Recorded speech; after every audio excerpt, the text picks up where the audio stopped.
4 or 5 chords really hit me deep, because it's the same tune that was on Halo 3, on the Xbox 360, on Xbox Live.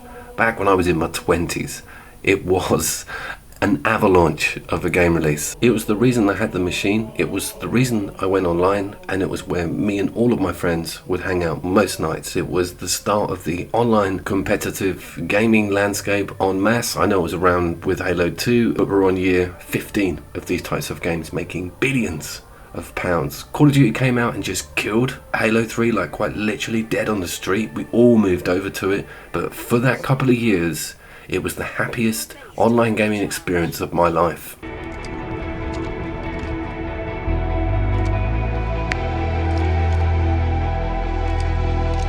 Where was my little intro there? It just skipped mine. I ground for about 16 hours to get that punch-in intro, and it doesn't even show it to me. Alright, let's pull apart why Halo Infinite has not been that popular. The numbers are dropping massively. Numbers are dropping massively on a lot of online competitive shooters, but this one never even got to where it was supposed to, and already it looks like people are withdrawing from it en masse. The first baffling thing is that up on the top right, I've got it pegged 59 frames per second. The game does not feel like that. I think it's duplicating certain frames and telling the system that it's 60 when it's well below a lot of the time. There also seems to be quite a lot of jank everywhere for a game that's, ready for 2022. People standing around. These guys haven't loaded in, but they have on my screen, which means that they don't take hits. They are there, they aren't there. Imagine that in a firefight. Just people standing around pointing at you and not taking damage. That's a reliable weapon right there. An ally returned our flag. That guy didn't realise I'd got in there. Some funny stuff does still happen, but it's few and far between, I tell you. We'll come back to it, but the matchmaking is a bit broken. The skill level marry-up system seems to be all dislodged. It was not in my favour for a lot, but it was in my favour towards the end of the video. I show you some of that, but it just feels very disjointed that you're fighting players of massive superior skill level, and that starts to hurt, after like 7 deaths in a row. It can be a bit destroying.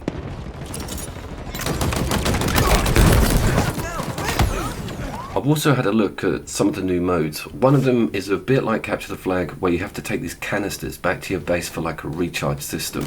And I struggle with the complexities of Capture the Flag, but this is like 5 mini flags all out on the battlefield at the same time. This is a great axe kill, and one of the few moments where I felt the grin come back. 1 minute remaining. The new season is called Lone Wolf, right? And I was expecting it to be a big focus on free-for-all deathmatch. Not team deathmatch, just out-and-out deathmatch. Loads of players all killing each other in maybe a small map, maybe a big map. Lone Wolf mode was my go-to mode on Halo 3. I friggin' loved it. Zone incoming. They've put in a sort of last man standing mode with a depleting border. They have tried to sort of chase that battle royale that I think the majority of people have just flocked to, and that's why the servers are so barren, is that loads of people have moved on since Halo established itself as a first-person online shooter. So aged Halo 3 veterans like myself who get this back with Game Pass and think, let's just have a look at how amazing Halo is nowadays, are met with all the aforementioned issues. And here's the other thing. The only cool stuff that ever happens is cool stuff that happened in earlier Halo games. And the only way they got this any good is making it more like earlier Halo games. Hence the smiling when I'm hitting the hammer on the vehicle and just any of the cool shit that goes. It's just, I don't get how it worked. Right, that's why I'm looking at him, because I'm like, why aren't you putting the flag in the... But you can't if your flag is out. It's complicated. I'm in the same position coming up, and this brings me up to the back end of the video. Killing spree. Enemy flag returned.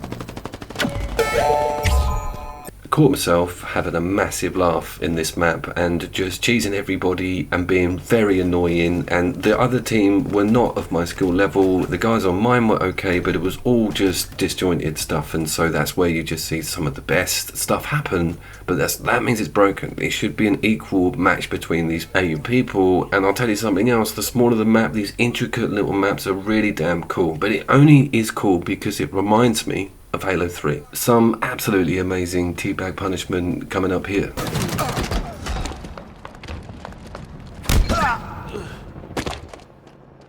Those ragdoll physics, the just payback on them is amazing. You do chuckle a lot, and it's because of this joy that I stayed in the lobby, ended up playing the game for about 3 or 4 hours, but there's so many misses compared to the hits. And back to that song, one with the Welsh eunuch singing at the beginning, that gets you in the feels, and it's just the feels that are the only thing that keep this going, I think. 343 just haven't satisfied the fans. By the way, this is me in the same position with the flag, and I killed 2 people that attempt to take me out, which is not fair. They should have got me. I get to put it in once my flag is respawned.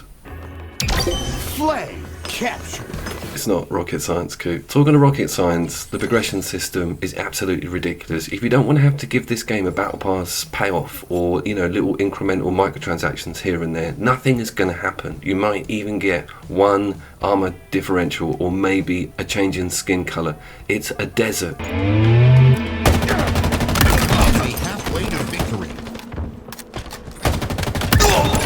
Double kill. And I think that's one of the game's biggest issues and biggest complaints from its user base is that the progression system and reward system for online multiplayer is just terrible and really pay to win, especially on a lot of the cosmetic side. If you want to look at a good rewards model, you just need to think about accolades in the game that can't be fast-tracked with money, that are cosmetically appealing and show other players what you've achieved. You just got to look at the Monster Hunter series or anything else that's got its head screwed on properly with how to motivate the player to not just logging off after 2 or 3 games, which is blatantly what's happening with this at the moment. I can barely last 2 or 3 hours on it because I'm just going nowhere. I'm doing the same crap.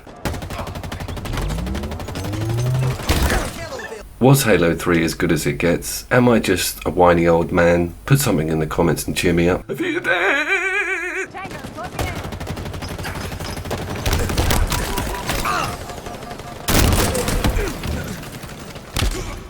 Victory.